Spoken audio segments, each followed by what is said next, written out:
మేము హృదయపూర్వకంగా స్వాగతిస్తున్నాం.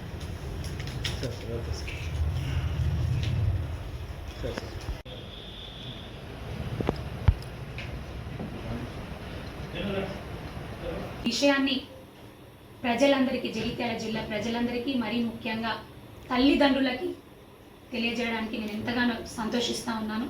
మరొక్కసారి అందరికీ కూడా హృదయపూర్వక శుభాభినందనలు తెలియజేస్తూ ఉన్నాను. మీ అందరి ఆశీర్వాదాలతోనే ఈ పోరాటం ముందుకు సాగింది. డెఫినెట్గా ఇంకొక 5 ఎకరాల కోసం కూడా మేము పోరాటం చేస్తాం. మీ అందరి ఆశీర్వాదాలతో, ప్రజా ఆశీర్వాదాలతో మా ఈ ప్రజా గొంతుక భారతీయ జనతా పార్టీ భరోసా యాత్ర కొనసాగుతుంది అని మరొక్కసారి తెలియజేసుకుంటూ, మాకు సహకరించినటువంటి మీడియా సోదరులు కూడా మాకు ఎంతగానో సహకారం అందించారు. మా పోరాటం సమయంలో కానివ్వండి, ప్రతి ఒక్కటి కూడా మేము రాస్తారోకోలు చేసినప్పుడు కానివ్వండి, మాకు వెన్నంటే ఉండి మా వాయిస్ ప్రజల వద్దకు తీసుకొని వెళ్ళినందుకు కూడా మీడియా సోదరులకు ప్రత్యేక ధన్యవాదాలు తెలియజేస్తా ఉన్నాను.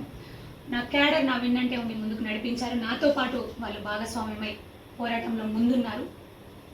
క్యాడర్ అందరికీ, మా భారతీయ జనతా పార్టీ కుటుంబ సభ్యులందరికీ కూడా పేరు పేరున హృదయపూర్వక కృతజ్ఞతలు తెలియజేస్తా ఉన్నాను.